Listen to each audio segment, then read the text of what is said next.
Welcome back to Dassi Insights. I'm really glad you're here.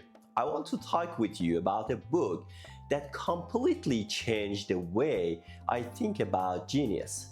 The book is called The Hidden Habits of Genius by Craig Wright. What makes this book so interesting is that it challenges something most of us have believed for a long time. We usually think geniuses are born different. We imagine they arrive in the world with some special gift that the rest of us don't have. We look at people like Einstein, Leonardo da Vinci, Beethoven, Picasso, or Steve Jobs and think they were simply built differently from the beginning. But Craig Wright argues that genius is about much more than talent, IQ, or natural ability. He says that when you study the lives of extraordinary people, you start to notice certain habits and ways of thinking that show up again and again. If you enjoy exploring great books and practical ideas that can help you grow, make sure you subscribe to Dassi Insights and give this video a like. It really helps the channel and helps more people discover content like this. One of the first ideas Wright talks about is curiosity. Not normal curiosity, but deep curiosity. The kind of curiosity that won't leave a question alone. Most people ask a question, get an answer, and move on. Highly creative people do something different. They keep asking questions. They keep digging. They keep wondering why things work the way they do.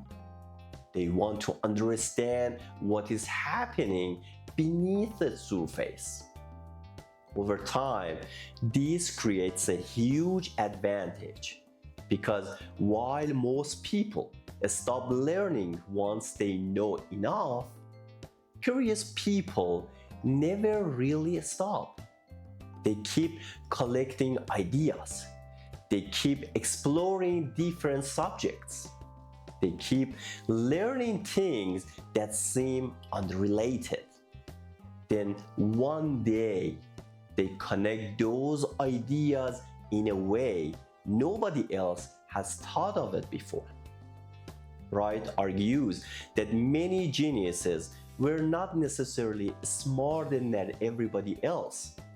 They were often far more curious than everybody else. Another habit he found is the willingness to be different.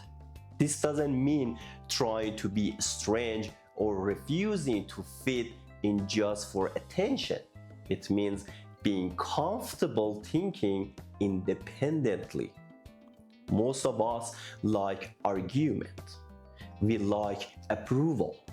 We like knowing other people support what we're doing. But many of the people Wright studied were willing to follow ideas that other people didn't understand. Some were called odd, some were misunderstood, some challenged the accepted beliefs of their time. What made them special wasn't that they enjoyed disagreeing with people.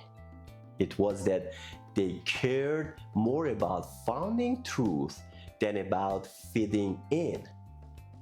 They were willing to ask difficult questions and explore unpopular ideas because they were genuinely interested in discovering something new. Wright also talks about something that sounds simple but is surprisingly powerful. He says many geniuses continue to see the world the way children do. Children ask questions all day long. They notice things adults ignore. They don't automatically accept the rules of the world. They want to understand why those rules exist. As adults, we often lose that habit. We start accepting things simply because that's the way they have always been done. We stop questioning assumptions. We stop looking for alternatives. But many breakthroughs happen because someone refuses to accept that things must stay the way they are. Instead of assuming the current solution is the best solution, they ask whether there might be a completely different way of looking at the problem. This connects to another idea in the book. Many geniuses think in the opposite direction. When everyone believes something is obviously true, they ask whether it could be wrong. When everyone follows the same path, they wonder whether there is another path nobody is exploring. They don't do this because they enjoy arguing. They do it because they understand that progress often comes from questioning accepted ideas.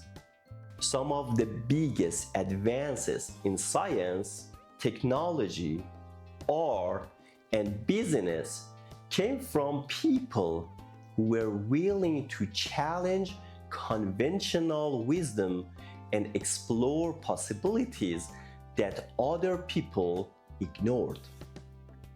One part of the book that really caught my attention was Wright's discussion about luck.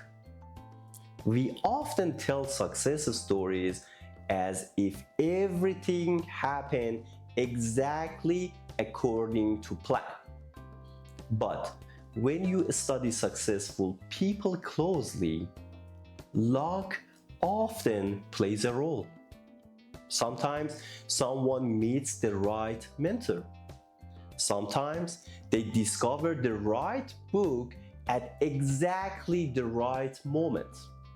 Sometimes a conversation changes their life. Sometimes an unexpected opportunity appears. Wright isn't saying success is random. What he's saying is that people who appear lucky often place themselves in situations where luck has a chance to find them. They are constantly learning. They're meeting people. They're exploring new ideas. They're trying new things. Because they're actively engaged with the world, opportunities show up more often. Another idea I love from this book is Wright's challenge to the famous image of the sudden breakthrough. We all know the story. Somebody suddenly has a brilliant idea and changes the world overnight. But Wright argues that reality usually looks very different. Most important discoveries and creative breakthroughs take a long time. They grow slowly. Someone learned something, then they learn something else, then months later they see a connection, then they test an idea, then they fail, then they improve, then they try again. To people watching from the outside, it looks like a sudden breakthrough, but behind that moment are often years of thinking, learning, experimenting, and refining. The famous Eureka moment usually hides a long process that nobody sees. Honestly, I found that encouraging. It means you don't have to solve everything immediately. Just because you don't have the answer today doesn't mean you're not making progress. Some ideas need time. Some problems need years of thought. Sometimes the best thing you can do is keep learning and trust that the pieces will eventually come together. Wright also talks about obsession, but not in a negative sense. He's talking about the ability to become deeply interested in something. Many extraordinary people found subjects that fascinated them so much they couldn't stop thinking about them. They studied them constantly. They practiced continuously. They read everything they could find. They spent years improving their understanding. From the outside, people call it genius, but from the inside, it often looks like instant interest and focused effort repeated over a very long period of time. What many people call talent may actually be thousands of hours of attention and practice that nobody witnessed. The book also spends a lot of time on failure. This is important because many of us assume geniuses fail less than everyone else. But that's often not true.